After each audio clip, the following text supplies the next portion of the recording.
So the important thing to understand about fighting games here is that there's really never going to be such a thing as a simplified, easier fighting game. They're always going to be hard. This is what I truly believe, right? Like, so the hope for having a very slow, like simple, like, oh, this is going to be simpler, I could easily get into it. It's not going to happen.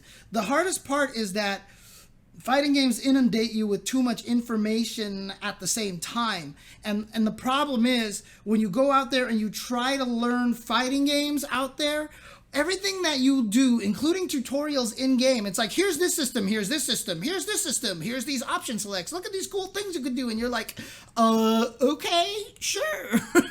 And you won't be able to learn. The thing about with fighting games is when you get into fighting games, your mentality at the very beginning stage, has to be, I'm not going to use half of the stuff in the game. And I'm okay with that. So remember what I said earlier on stream. In fact, I said it just earlier. I said, yes, there are just defends in the game, and the just defends will give you an advantage because it'll lower the block stun and it'll keep you close and everything, but don't use it right away. I specifically said don't use it right away because that's important. Don't pretend it doesn't exist. Don't worry about it, because as you play the fighting game, you're going to run into situations like, boy, I really wish I could do something about this situation. Like, I'm getting hit by this long combo. This really sucks. Wait, I have a burst. So if you haven't been paying attention to burst this whole entire time and you're playing it and you start landing a combo and the other guy bursts you and you're like, dang it, why does he get the burst of it? I guess I could burst too. You know? But that's kind of the way you want to approach it. This game is definitely simpler than Xrd. For sure, it's simpler than Xrd. However, like execution-wise, it's going to be a little bit simpler and stuff like that. But at the same time, regardless of how complex a fighting game is, you want to learn it by only learning a chunk of the game that's comfortable to you and pick it up as it goes. This is why I still say all fighting game tutorials are bad, including Guilty Gear Xrd, including Skullgirls. Oh, shout outs to BLM Dynamite. Back in the Dynasty. Thank you. Including Killer Instinct. Every tutorial is bad because they give you too much information. I played through the Them's Fightin' Herds tutorial. I don't remember 80% of what I went through when I went through that tutorial by the time it ended. You're just like, oh, okay. And again, that's not saying the tutorials did a bad job. They all did a fantastic job, but tutorials in fighting games is too much information at once. When you play a fighting game, accept the fact that you're not going to be using 80% of the systems the first time you play it. And then as you go, slowly pick up something as you feel like you need it. Right? Like, why this combo's too much damage. Oh, I can burst out of here. Or I can't punish this thing. Oh, maybe I should learn to try to just defend this thing. Like, give yourself that leeway. And it's so much easier to learn fighting games that way. A lot easier to learn fighting games that way. So I don't want, the reason why I'm bringing this up is not to criticize you at all. Who was it who was talking about come back to? I'm not criticizing you at all. In fact, I'm trying to encourage you here. What I'm basically trying to say here is, while the game may look complex, you can come into it and play it the way you want to play it for a while and learn slowly, because that's the way that you want to learn fighting games. And it's okay. It's okay to learn it that way. And in fact, it's going to feel better that way as you play, because every time you realize you could use a system to accomplish something that you hadn't thought of before, you're like, that's why this system exists. And as soon as you make that realization, that's such a more powerful tool to help you learn, because now you have a context of it. Like if you sit there and you're like, well, there's gold burst and there's this burst, there's the red Roman cancel, there's this Roman cancel. You're like, I don't get it. But if you're playing and then you realize things that you're missing or things that your opponents are doing to you, and you're like, well, you know what, I can do that back to them, and you learn it that way, it's a little more impactful. So that's kind of how that's my soapbox on the concept of difficulty in fighting games and complexity in fighting games. Every fighting game is going to be complex. Even dive kick is really complicated, right? So do not be discouraged from trying a game because it looks complicated. In fact, it should be something that's encouraged. And this is the message that we're not promoting correctly in the FGC. This is the message that I've been trying to promote. Fighting games are hard. The environment in which we are learning fighting games is not conducive to learning fighting games. I said fighting games are harder to learn now more than ever. And a lot of people got mad at me because my intentions were betrayed by my words. What I meant is the motivation to learn is harder than ever. It's so hard for us to sit here and have this online grind to learn fighting games. But if you go in understanding fighting games are hard, you don't have to learn everything right away. You can learn things little by little by little by little. That's the important part, especially when it comes to system mechanics. Especially when it comes to... Now, whether you can learn the actual strategy of a fighting game, that's another story. Those are two different paths. There's the fundamentals mindset of a fighting game player, and then there's learning the systems. But in terms of learning a game's complexity and systems, take it slow. Feel free to learn stuff. I have intentionally ignored systems in games that I tried to learn because although I know it's useful and I know I'll do better with it, in fact, even though I know I'll do better by using those mechanics, I'm not going to use the mechanics at first because I want to milk out everything from what is already in my muscle memory and is already in my brain recall. Whatever's in my brain recall. So when I'm playing Soul Calibur, I didn't use a lot of GIs. I wasn't sidestepping much and everything, but that was fine. That was okay with that. And then as the game kept going, I was like, you know what? I really should learn how Oki works in this game. I should really learn how the Ukemi works in this game. And I went and studied that. And then people on stream are like, you should sidestep more when you're right next to them. And then I started adding that to the game. You build up these things little by little, and it makes learning fighting games a lot more enjoyable and a lot more fun.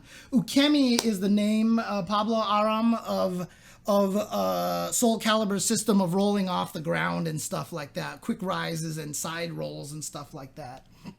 I mean, I remember people used to tell me that they were super mad about Rufus because Rufus' standing light kick into standing heavy punch was a one-frame link and they couldn't do it like Justin could. And I'm like, do you go and play basketball and try to cross over and dunk on people like Michael Jordan? Or do you go like, I can shoot a jump shot because that's like the best you could do? Yeah, that's what you're going to learn first, right? So with Rufus, dive kick, low short, jab, spin. Like, yeah, you don't get the max damage combo. You don't get the hit confirm ability, but it's safe on block. You hit him anyway. It's good enough for now. Like for King, when I play King in Tekken, I know I'm not doing the optimal combos and I don't care. Like I've never cared that I'm not doing the optimal combos. It's not important. It's just not important right away as opposed to learning the flow, the speed, the idea of how you're supposed to mix people up. That's one of the important things to understand about a game. Whenever I play a fighting game, I try to understand the rhythm of the game. And so when we watch these fighting games, it's like, air dash, go here, go here. You understand the rhythm. Then you watch another game and it's like, Then you watch another game, it's like, what the hell is going on? But what that does is it tells you what kind of speed you should be playing at. And if you see a game that's, but you're like dashing in and try to hit buttons and you die all the time, you can get an understanding of why you're dying is because you're trying too much. Or if you're playing a game and you're too slow and the other guy's like, and you're like, what can I do? Then you understand you're playing too slow. Understanding the rhythm, the pace, the flow of a fighting game, I think is one of the most important things. If you're an emotion player like I am. If you're a mind player, you can learn it by studying like frame data and doing all this stuff. If you're an emotion player like me, understanding the pace, the rhythm of a fighting game, I think is really, really important. So, okay. Anyways, let's move on to the next videos here. Sorry about that soapbox there. Hope you guys didn't mind that. I really like that way of approach. I've been into watching FGC for years and have tried getting into them several times, but between not having friends that play them and just being overwhelmed by options, number of characters, I always fall out of it. Yeah, it's too much information. It's too. Oh, dude, this game is amazing so far, Mugiwara. Yeah, these videos definitely show the pace a lot better. So Arxis also has these 3 videos here, which I'm going to watch in just a second. Yeah, and honestly, that like Grokthar is right. That's why I say, and what Majin Obama was saying, right? People are saying this is what Majin Obama was saying, was that it's hard to learn right now. And I don't mean it's hard to get the information. It's just that it's hard to be motivated to learn that information because it's too much. And that's why everyone's like, oh, all the information's out there on YouTube. You can find it so easily now. But is that a good thing? Is that a good thing? Or is that a bad thing? You know what I mean? Without somebody there with you being like, hey, don't worry about that now. Like, who cares about, you're trying to do these crazy combos, learn how to low forward fireball before you learn to uppercut FADC. You know, like, it's helpful to have somebody say these kind of things to you. And yeah, depending on where you were born and where you live, you're lucky or non-lucky for the arcade environment and stuff. I totally understand location is a big difference. But right now, learning fighting games at home by yourself, inundating yourself with tutorial information, inundating yourself by watching videos and watching nothing but high-level play makes it tough, right? And the funny thing is, the reason why this happens, and I talk about this all the time, and this is getting deeper again. I'm going way off into the weeds here. I'm sorry about that. Let me know if you just want me to get back to the match videos. We can do that. But one of the reasons why is that video games are expert at making you feel better at the video game than you actually are.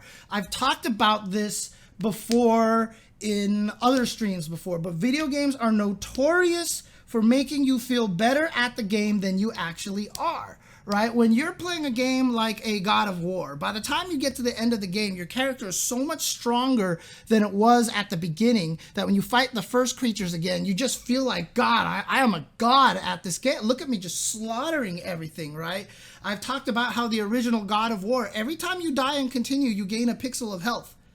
Right? These are little things that people don't tell you. I only know this because I know one of the creators of God of War who actually told me about this. So eventually you'll be able to kill a boss if you can't kill it because you'll always get a pixel of health back.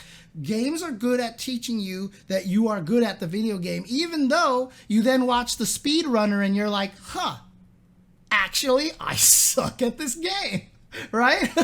Like, you actually are like, wait a second, I suck at this video game. You watch these speedrunners do these crazy things and you understand what it is. Everybody understands that when you watch basketball, right? When you see, like, I just watched the Last Dance documentary. You watch Michael Jordan do the shit that he does and you're like, I'll never do that. But I like basketball. I want to play my way and have fun. The problem is, with video games, all of us jump into a fighting game, and we think we're good at video games. But we're not. Oh, shoutouts to Grokthar. Sigma Nuts Cat Butts to Grokthar. Sigma Nuts Cat Butts to Grokthar, to Increasingly Phil, to Dream Eater X, Gyroscope PLC, Tetsia 5963, and Remster 101. But this is the truth right here, is that we're not good at video games. And so the problem is, we think we're good at video games, so when we play a fighting game, we're frustrated. Watch my streams where I play fighting games. I feel like I should be way better than I am, and I never play the game. Why should I be better at a game that I never play or never practice, right? But that's just how what video games do to us.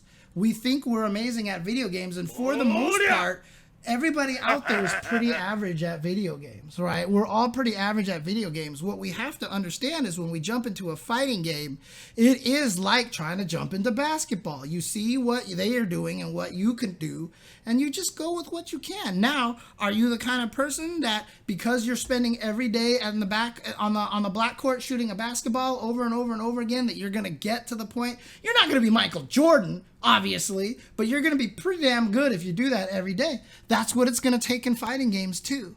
No matter what, even though it's a video game, no matter the fact that it's just a video game, it's still going to take a lot of the concentration. It's still going to take a lot of the effort to get good at the game. And that's something that we have to accept. The first time I got to Diamond was when I accepted the fact that I sucked. My problem now when I'm playing again is I'm not accepting the fact that I suck because I haven't played for 6 months. Because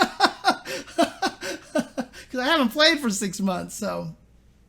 Practicing can be fun or not. Depends on who you are. Some people love practicing, some people hate practicing, and it also depends on what you're practicing. So when I'm practicing and I'm doing fun combos, like I did that Chun-Li combo the last time, the little back jump standing strong combo, and I did that like 4 times in a row, and I was having a time of my life doing that combo. Then I sat there and practiced reacting to quick rise and back roll, and I hate that shit. Because it's reactions, and reactions make me feel uncomfortable, right? It's just, everything is dependent on the person, and that's one of the hardest things about fighting games. So one of the reasons why it's important for me, that I think, to talk about the heart, the body, and the mind thing again, and what kind of player you are, is because it's good for you to evaluate that early on. Because when you evaluate that early on, you understand what kind of a player you are. And when you understand what kind of a player you are, you know how to practice and you know what to practice. If you're a Guilty Gear player, if you're coming into Guilty Gear StrIVe and you happen to be a body player and you love doing combos, well, then go ahead and practice the combos. Find your mix-ups. Find the way to open somebody else and to optimize the combo off of that. If you're not a body player and you're a mind player, then don't worry about that. Then learn how to manipulate the neutral and get in and stuff like that. If you are a heart player, then just, be like, well, you know what? I'm going to understand what these cool options are. I'm going to run up to you and wild throw you from half across the screen with soul because I can. Learn what those options are. If the fighting game is designed well, and Guilty Gear has always been this game, and we don't know this about StrIVe, but Guilty Gear has always been this game, is why it's one of my favorite fighting games out there. One of my favorite fighting game series is that Guilty Gear is the perfect blend of heart, mind, and body. If you are a body player, if you're a mind player, or if you're a heart player, you have a place everywhere. Zato in this game is not going to be any easier to play than he was in other games if it still requires Twister with the fingers. If you're a body player, Zato is perfect for you. If you're a heart player, Potemkin is a good character for you. If you're a mind player, probably someone like Axel, because then you can control the space and, you have this idea of like, okay, I can cover this and these are my vectors of attack, etc., etc. So this is a perfect game for that. So if you can evaluate yourself, and that's not easy to do, but when you go into training mode, find out what you enjoy practicing. If you enjoy practicing your mix-ups, you're probably more of like a mind player. If you like doing combos, you're more of a body player, etc., etc. Find out who you are. And the thing is, you don't have to be good at all 3 to be the best. That is the other important thing. So the reason why I say focus on your specialty, now this is where Street Fighter V, in my opinion, has a problem. Not as bad as it did in the beginning. Every season that it's gone, it's gotten better, and V-Shift is actually going to change a lot. But Street Fighter V has always been more of a mind game than anything else. There's no body in it. There's no combos in this game at all, except Manat. And there's no heart in the game, right? The heart only comes at the very highest levels. And so it's difficult for a lot of people to play. It's why a lot of people don't like Street Fighter V and talk shit about it. It's not my game, obviously. I'm terrible at the game, but because I understand it's not the game for me, because I know the kind of player I am, I can understand why I suck at the game. Basically. So that's just the whole thing. Street Fighter V is tough because it definitely favors one kind of mindset. But a game like Street Fighter 4, Ultra Street Fighter 4, right? If you were a body type player, you were like Marn and Punko. Actually, Marn and Punko might even be more heart than anything. You have character players like Sako, like Chris G, like, who are more body players, who are doing like the crazy one-frame links all the time with Sakura, or Viper players who love just doing the jump cancel combos because it feels good to them. But they've all had success. They all can have success. And that's one of the best things about Ultra Street Fighter 4, despite the fact that I'm not the biggest fan of the game. I realize that's one of the greatest things about it. And yeah, see, Sensei, you're a heart player. So Street Fighter V is going to be very hard to get in. It's really interesting now because I can almost tell what kind of player you are exactly based off of how you react to Street Fighter V. If I say Street Fighter V and your reaction is, God, everybody plays the same, then I know you're a heart player. If you're like, holy crap, Street Fighter V has good variety, you are definitely a mind player. And if you have anything positive to say about Street Fighter V, you are probably not a body player. That's much I'll say. So, yeah, yeah, you know what, I'll stretch this out and I'll just cut it out and put it to its own thing on YouTube as well. But these are very important concepts. I mean, I've talked about this a lot. I've probably had multiple videos on there about this, but it never hurts to keep pulling it out there again every once in a while to remind people just the important aspect of learning fighting games. It's one of the reasons why I've kind of gone so heavy into this heart, mind, body kind of thing for fighting games, because I really want to present fighting games in a way that it's more understandable to people why you're having trouble learning it. That's the most important thing. We had one of these players who was in the chat earlier, you know, he could not play Street Fighter V and he hated it. And I literally told him, I was like, you'll like Samurai Showdown. And, you know, he tried Samurai Showdown. He's like, oh my God, I love this game. Too bad the netcode sucks. But, you know, like, it's very clear to me that this is a real thing. This is a real thing. This is an actual thing that we have to understand. The other example I always give is Soul Calibur versus Tekken. Bandai Namco game, new Bandai Namco game. What usually happens? Oh, hey, they made a new one. Let's all go play that. You look at the Bandai Namco scenes. You look at the Tekken scene. You look at the Soul Calibur scene. They don't overlap. They don't overlap. Most people don't play both of those games. Why? Tekken is a mind game. Soul Calibur is a heart game. Very, very different games. Very different games. And so they appeal to different people. And that's okay. And that, to me, was actually wonderful to find that out about Soul Calibur and Tekken. Because I thought Soul Calibur was just an alternate Tekken. When I found out Soul Calibur was a completely different game, it actually opened the game up for me. What's up, Auric? What's going on? Yeah, the hands are coming out. So that's the thing. I think it's important for players to understand that. And that'll also make us understand why we hate games a little bit more too. You'll play a game like, I hate this game, but now, like for me, I used to hate the way Street Fighter V played. Now that I understand what Street Fighter V is and how I play and why we don't match, and I'm trying my best just to learn it, it makes me enjoy the game more, except for the fact that my character sucks. But it definitely makes me understand the game a lot more, to the point where I have learned to appreciate so much about Street Fighter V by understanding what Street Fighter V is compared to other fighting games. For those people who don't like fighting games because it doesn't appeal to 50% of the crowd, it's tough, right? It's really tough because there's 50% of the mind, there's 50% of the heart, and that's just the way fighting games are, and it's very important to understand that. Again, this is kind of a very divergent off of, hey, Guilty Gear StrIVe looks complicated. But the whole thing that comes back down to is we have to, as a community, learn how to tweak how we're teaching fighting games. We have to learn to tweak how people's perceptions are when they come into fighting games. Oftentimes I say about Guilty Gear is one of the hardest fighting games to learn. Right? StrIVe is a lot simpler. It's not going to have that same kind of problem. The other ones, yeah, super hard to learn. And a lot of Guilty Gear players would always be like, stop saying that, James. You're scaring people away. And I'm like, no, we have to establish that this is hard. Like, you don't get people to play basketball because you tell them basketball is actually really easy. Like, everybody knows it takes work to get good at basketball, and everyone accepts that. And so we have to establish that with fighting games. It's hard to get into. We have to accept that. People have to find the enjoyment out of it that they can get out of the game. But if we just sit here and inundate people with tutorials and make everyone believe that we should be learning how to control space, you know, like from the get-go, no one's going to learn fighting games. Do you think growing up with games changes the dynamic of heart, mind, and body?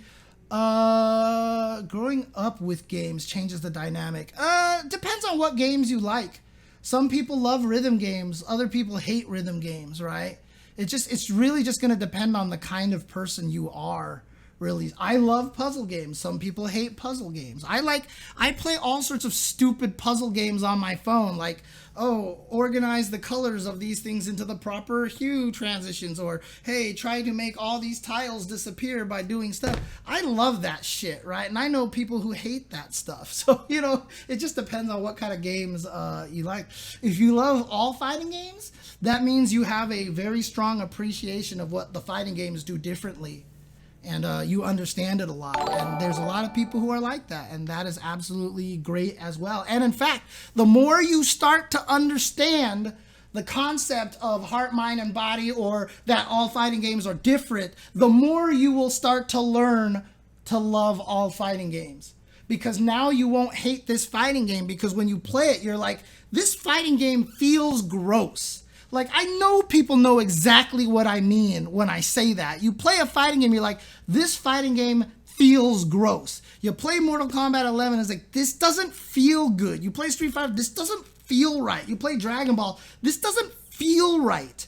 Everybody knows what I mean by that. And now, if you understand how you are as a player and how the games are as games, that can make it so like, oh, this feels gross, but it's because it's not exactly the kind of game that I want to play. And that's fine, but I'll appreciate it for what it is.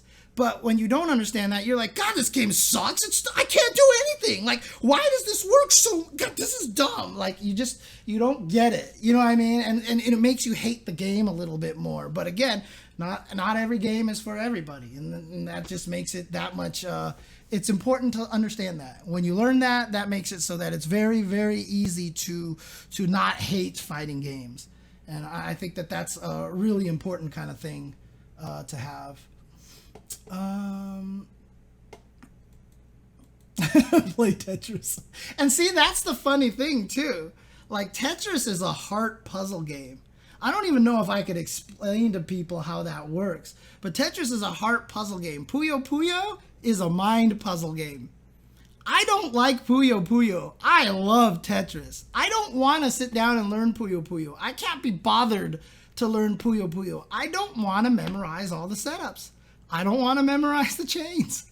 I just look at it and I'm like, I just don't want to do this. But then you play Tetris and like, people wonder sometimes when I stream Tetris 99 and I'm playing super fast and I'm talking to the chat at the same time, is because Tetris becomes this Zen thing. It's this heart thing. You don't even have to think where to put anything anymore. It just makes sense. And you're just in the zone and you're just like, yeah, and I was doing this yesterday, blah, blah, blah, blah. It's two very, very different things. And so, you know, just because you like Tetris doesn't mean you have to like Puyo Puyo, in other words, basically. So far in Guilty Gear StrIVe, I'll probably start with Potemkin, because I just like grapplers.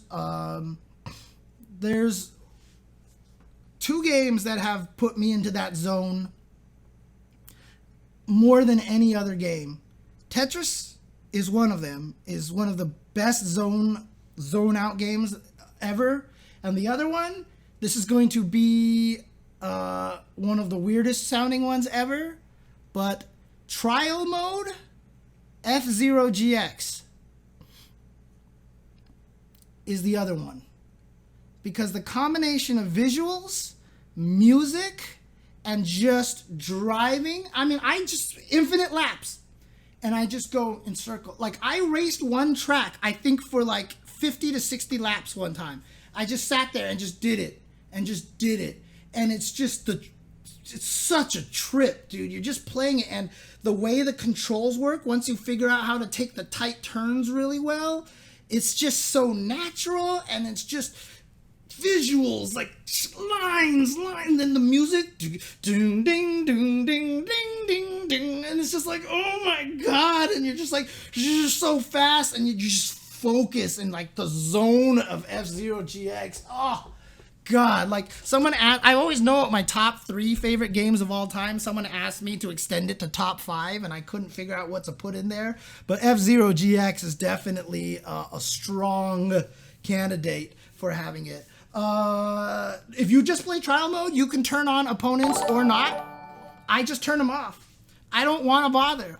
Just racing, just driving and going really fast is just, it's so good. Like, it's so good. Mwah. Hi. Let's watch some more Guilty Gear, shall we? What's the difference between Guts and GG StrIVe and nerfing damage?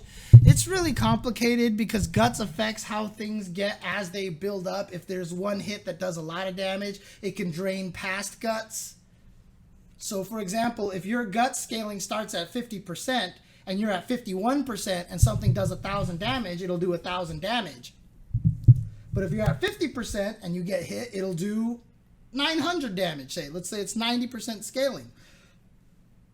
So there's like a little weird things about that. So like, let's pretend there's a gut scale. Let's take that gut scaling to the last 1,000 health of a character, right? Let's say you have a move that does 1,200 damage, right? And they're at 1,100. But 1,000 is where the gut scaling starts. If you're at 1,000, you'll die because he hit you with a 1,200 damage move.